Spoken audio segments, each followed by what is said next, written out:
Programme में एक बार फिर खुश आमदीद। बात हो रही थी पंजाब के आइनी बहरान के हवाले से और ख़ासतौर पे महंगाई के ऊपर बात हो रही थी। उज़्मा रियाज ज़ैतून साहिबा कह रही थी कि IMF को बेहतर डील करना था। गौस मोहम्मद साहब, ज़ाहिर है आपकी ये एक्सपर्टीज़ तो नहीं है, लेकिन ओवरऑल ज़ाहिर है आपकी हुकूमत है, IMF नहीं डील हो सका बेहतर तरीके से। और जो चूँकि उज़्मा रियाज ज़ैतून साहिबा ने बात की कि हम इसलिए जल्दी आना चाह रहे हैं कि शहबाज शरीफ सबको नहीं समझ आ रही कि हम कहाँ साइन करें, तो ज़ाहिर है तजर्बेकारी तो आपकी इस वक्त नज़र नहीं आ रही। तो खान साहब आएंगे तो मुल्क बेहतर होगा, इकॉनमी बेहतर होगी। इस पर कमेंट कर दीजिए, फिर हम पंजाब की तरफ आएंगे। अब मैं जी इस पर बात कहूँगा कि जब खान साहब 3.5 पौने 4 साल वज़ीर आज़म रहे हैं तो मुल्क की मईशत कौन संभालता था? IMF संभालता था ना। इनकी जो बड़ी तोप थी असद उमर थी, वो तो 6 महीने में नाकाम हो गई। और उसके बाद हफीज शेख आया, वो भी IMF का। फिर नकवी साहब, बाकर साहब आए, वो भी IMF से आए।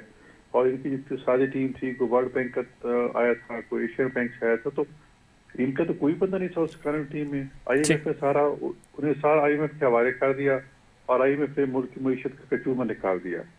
हमने आके उनको IMF को बंदों को निकाला। हम अपने सागदार साहब है, हमने स्टेट बैंक के गवर्नर तब्दील किया। हमने कहा कि ये पाकिस्तानी है। अब IMF की कई शरायत हैं कि जी आप ऑयल के रेट बढ़ाएं, पेट्रोलियम लेवी बढ़ाएं। हमने रजिस्ट किया हुआ है कि नहीं, हम नहीं बढ़ाएंगे। इसलिए हमारे मुज़ाकरात जो ततल के शिकार हैं। दूसरा, पाकिस्तान में गैर यकीनी की सूरत हाल पैदा की है इमरान खान ने, और इमरान खान की ख्वाहिश है कि इनका IMF से कोई एग्रीमेंट ना हो, ये लोग नाकाम हो। वो ठीक। उसको ये नहीं पता कि इस तरह पाकिस्तान को नुकसान होगा, हमारे मुल्क को नुकसान होगा, लेकिन उसको इस बात की परवाह नहीं है। वो बात करता है जैसे मुल्क में सियासी इंतशार फैले और मुल्क में जो स्टेबिलिटी है वो शेक हो। तो इसी काम पे लगे, इसी किस्म तकरारी करेंगे, झूठ बोलेंगे। परेशान इतनी ज्यादा है ठीक है। और कि मतलब उसको समझ लेते हैं मैं क्या कह रहा हूँ। इदारों को गाली दे देंगे, इदारों के सरबराहों ठीक, को ये गाली तो खैर देते ये हैं। चीज़ें नहीं होनी चाहिए। गौस मोहम्मद साहब ठीक फरमा रहे हैं आप। किसी भी पॉलिटिकल पार्टी की तरफ से या लीडरशिप की तरफ से नहीं होनी, बिल्कुल नहीं होनी इदारों को चाहिए। मजबूत करना होगा। और अब जबकि स्टैब्लिशमेंट ये कह चुकी है कि हम ए पोलिटिकल हो गए, हुए नहीं हुए ये अलग डिबेट है, लेकिन कम से कम आप पॉलिटिशियंस के पास ये मार्जिन है कि आप अपने आप को साबित करें, अपनी आइनी जंग जो है वो पार्लियामेंट के अंदर लड़ें, अदालत में ना जाएं या किसी थर्ड पार्टी के पास ना जाएं, ताकि मामला खुश उसलूबी से तय पा जाए। इस पर मजीद बात करेंगे। हमें ज्वाइन किया जनाब बैरिस्टर अली ताहिर साहब ने, सीनियर कानूनदान है। भाई साहब खुशामदी कहते हैं आपको शो में।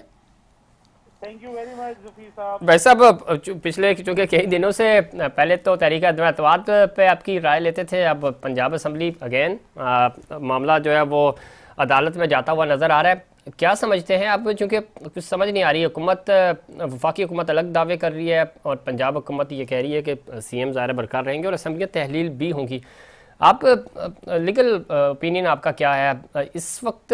राइट नाउ CM जो पंजाब है उनकी पोजीशन क्या है आइन और कानून की नज़र में, और गवर्नर के पास क्या राइट्स हैं, और किस तरह या स्पीकर्स, चूँकि जो इस वक्त कानूनी जंग है उसमें दोनों तरफ से दावे ये किए जा रहे हैं। राणा साहब कह रहे हैं कि आइनी तौर पे ये अब वज़ीर आला नहीं रहे, लेकिन स्पीकर ये कह रहे हैं और ख़ुद CM पंजाब भी कि हमारे पास है ये स्टेटस और हम कल असम्बलियाँ भी तहलील करेंगे। जी बात सिंपल है जफीर साहब कि Parvez Elahi is currently the chief minister of the province. He has not been denotified by the governor. The governor does not have any power to denotify him unless Article 137 के तहत reasonable time दिया जाए और with the consent of the chief minister vote of confidence जो है वो assembly में move किया जाए। ये पंजाब असेंबली के रूल्स के अंदर मौजूद है, या फिर अदरवाइज जो रेजोल्यूशन ऑफ नो कॉन्फिडेंस है उसकी जो एक टाइम लिमिट है वो चीफ मिनिस्टर के खिलाफ पास की जाए। इसके अलावा गवर्नर के पास कोई इख्तियारात नहीं है, और अगर गवर्नर के पास ये इख्तियारात है, let's assume for a second कि वो चीफ मिनिस्टर को डी नोटिफाई कर सकता है एतमाद का वोट लेने के बाद, तो ये तो बड़ा इजी हो जाएगा। कल जो है आरिफ अलवी जो है वो शहबाज शरीफ को कहेगा कि 2 घंटे के अंदर अंदर जो है वो जुम्मे की नमाज से पहले पहले इतमाद का वोट लें, और जब वो नहीं लेगा तो वो वजीर आजम को भी उठा के प्राइम मिनिस्टर हाउस से बाहर फेंक देंगे। तो यही वजह है कि गवर्नर साहब ने अभी तक डी नोटिफिकेशन जो है वो जारी नहीं की। अब समझने वाली बात यह है कि इतनी बात तो पक्की हो गई कि Parvez Elahi is still the chief minister of Punjab, लेकिन उसकी जो पावर है to dissolve the provincial assembly वो अब उसके पास मौजूद नहीं है, बिकॉज आर्टिकल 136 के तहत जो रेजोल्यूशन ऑफ नो कॉन्फिडेंस जो है वो मूव हुआ है, वो एक डिसेबिलिटी लेके आता है चीफ मिनिस्टर के ऊपर। और वो डिसेबिलिटी ये है कि अब वो किसी असेंबली को डिसॉल्व नहीं, वो अपनी असेंबली जो है उसको डिसॉल्व करने की एडवाइस तब तक नहीं दे सकते जब तक उस नो रेजोल्यूशन कॉन्फिडेंस के ऊपर वोट नहीं हो जाता। अगर वो रिमूव हो गए तो फिर तो वो एडवाइस ठीक, दे ही नहीं बैरिस्टर साहब सकते। इस एक नुकता और समझाइएगा हमारे नाजरीन को भी कि एक तो चूंकि पिछले 3 महीने से मुसलसल और शायद 42 सेशंस हुए हैं पंजाब असेंबली के, कंटिन्यू है इजलास और जुम्मे तक मुलतवी हुआ था। अब स्पीकर की रूलिंग के मुताबिक ये है कि ज़ाहिर गवर्नर जो है वो नहीं कह सकते वोट ऑफ कॉन्फिडेंस के लिए सीएम को, चूंकि असेंबली का इजलास अभी कंटिन्यू है जब तक ख़त्म नहीं होता।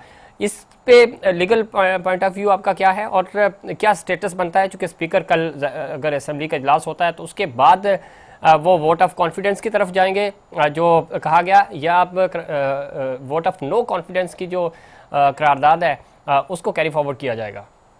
देखिए, सबसे पहले मेरा कॉन्स्टिट्यूशनल ओपिनियन ये है कि जहाँ पे रेजोल्यूशन ऑफ नो कॉन्फिडेंस आ जाता है वहां पे जाहिर है ओपोजिशन ने बंदे पूरे करने हैं, जो मूवर्स हैं उस रेजोल्यूशन के उन्होंने बंदे पूरे करने हैं।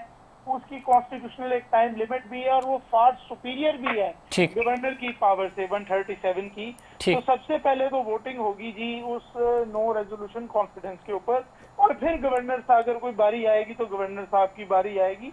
लेकिन इसके अंदर जफीर साहब एक जो जरूरी समझने वाली चीज है वो ये है कि लेट्स अज्यूम कि resolution of no confidence fail हो जाता है, क्योंकि 186 लोग जो हैं वो पूरे करने हैं ओपोजिशन ने। और मसाइल ये आ रहे हैं कि जाहिर है जब आप चीफ मिनिस्टर होते हैं तो 2-4 कॉन्ट्रैक्ट, 2-4 प्रोक्योरमेंट, 2-4 टेंडर्स, तो 186 में से कोई मुमकिन है कि 5-6 बंदे गायब हो जाएं। ठीक, तो अब अगर वो हो जाता है तो फिर जो एतमाद का वोट के ऊपर जो डिस्पोज किया है स्पीकर ने, मैं समझता हूँ वो लैंग्वेज ही ऐसी लिखी गई है जानबूझ के कि ये मामला कोर्ट में चला जाए। जब वो मामला कोर्ट में चला जाएगा, जब तक वो डिसाइड नहीं होता तो असेंबली दोबारा डिसॉल्व नहीं होगी।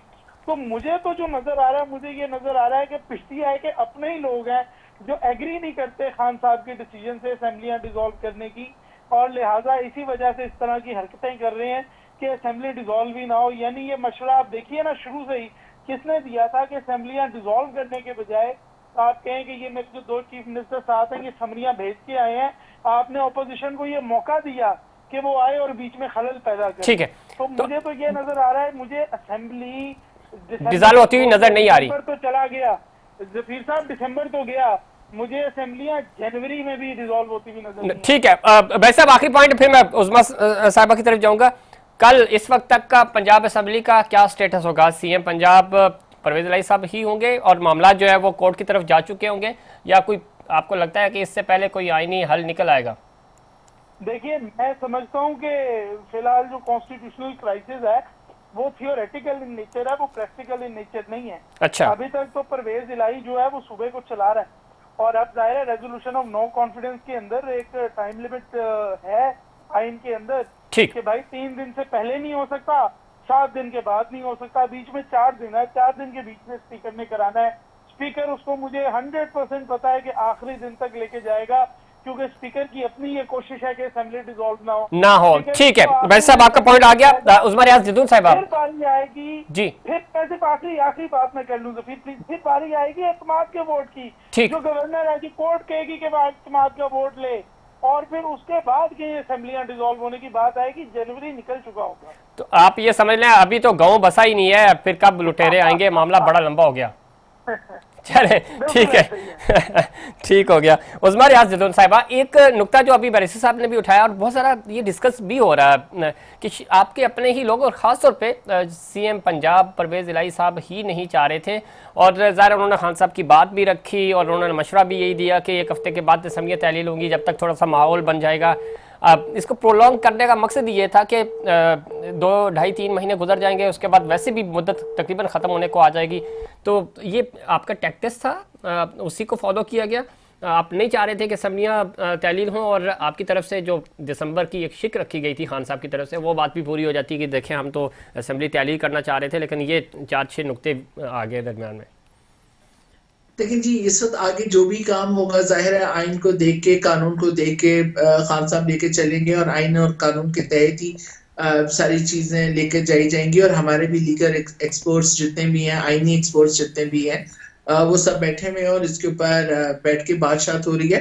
बहुत अच्छा हो जाता है कि जी एक तो ये है कि अवाम को भी बड़ा अच्छा एक मैसेज मिल जाएगा कि यही हुकूमत जो बार बार खान को कहती थी कि आप पहले पंजाब असम्बली और केपीके असम्बली डिसॉल्व कीजिए, तो उसके बाद हम अपनी सेंट्रल की हुकूमत डिसॉल्व कर देंगे। तो वो चीज भी लोगों के सामने एक्सपोज हो गई कि ये कहते कुछ है और करते कुछ है। यूटर्न हम नहीं, यूटर्न ये लेते हैं।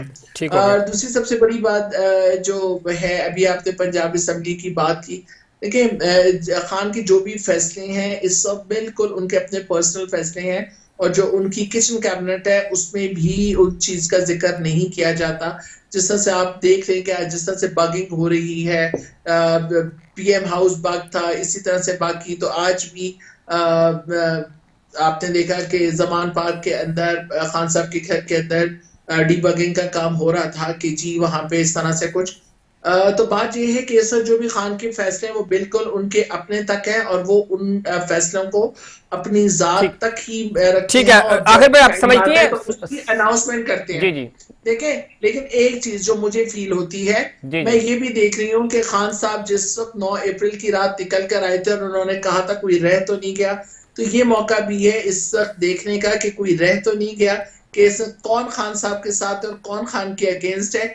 ये चीज भी हमारे हक में जाती है जी। और ठीक है, लेकिन उस्मा रियाज साहिबा, ये क्या बात हुई कि कोई रह तो नहीं गया, वो चेक करने के लिए आपको असेंबली तहलील करनी पड़े? उसके लिए तो बहुत नहीं, ये मैं अपना अच्छा। ना असेंबली तहलील की नहीं, ये मैं अपनी बात कर रही हूँ। जिस तरह से अभी बात की गई कि आपके अपने बंदे इन्वॉल्व हैं कि असेंबली तहलील ना हो, ये तो एक परसेप्शन बना लिया ना। ठीक, ये तो खान साहब ने खुद कहा कि मैं जी ठीक है, लेकिन इस पे उस्मा रियाज साहिबा, इस पे तो खान साहब जब सदारत कर रहे थे अपनी पार्टी की, तो उस वक्त भी उनके सामने ओपिनियन उन्होंने कहा था कि कुछ लोग नहीं चाह रहे, लेकिन फैसला ये हुआ है। तो ये अच्छी बात है कि ओपिनियन की जो वहाँ पे डिस्कशन हुई, उसके अंदर जिन जिन लोगों ने ओपिनियन दिया, तो उसकी कदर करनी चाहिए उसको। गौस मोहम्मद साहब जी, गौस मोहम्मद साहब, आप मैं आपकी तरफ गौस मोहम्मद साहब, आप किस तरह देखते हैं वाकई में सीएम कल डीनोटिफाई हो जाएंगे? चूंकि नोटिफिकेशन खबरें ये हैं, आप ज़ाहिर हुकूमत में है, क्या लेटर शेटर सब तैयार है, नोटिफिकेशन रेडी है, बस भिजवाने की देर है?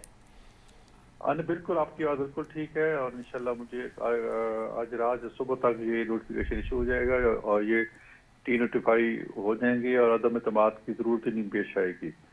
और दूसरी बात ये, मेरी बहन कह रही थी कि जी हमने रिजाइन दी, ये वो को रह तो नहीं, या ये वो। देखो, इनके कई 2 MLA तो जब रिजाइन दिए और उन्होंने इनके रिजाइन जब स्पीकर ने कबूल किए 2-4 के, वहां पहुंच गए, कोर्ट में चले गए और वहां से इन्होंने रिलीफ ले लिया जी। अब इनको दोबारा जो बुलाया कि जी आप आए और अपना वो तब आए अपने हाथ से लेके मुझे रिजाइन है ताकि मैं एक्सेप्ट करूं, तो फिर इन्होंने कहा कि हम बुलाया उसे खुद। गौस मोहम्मद साहब, इसमें तो आपकी हुकूमत भी कमाल कर रही है, नहीं तो सबको रिजाइन दें, इनके कबूल करें और जाएं ज़िमनी इंतखाबात पे। आप भी तो नहीं कर रहे ना।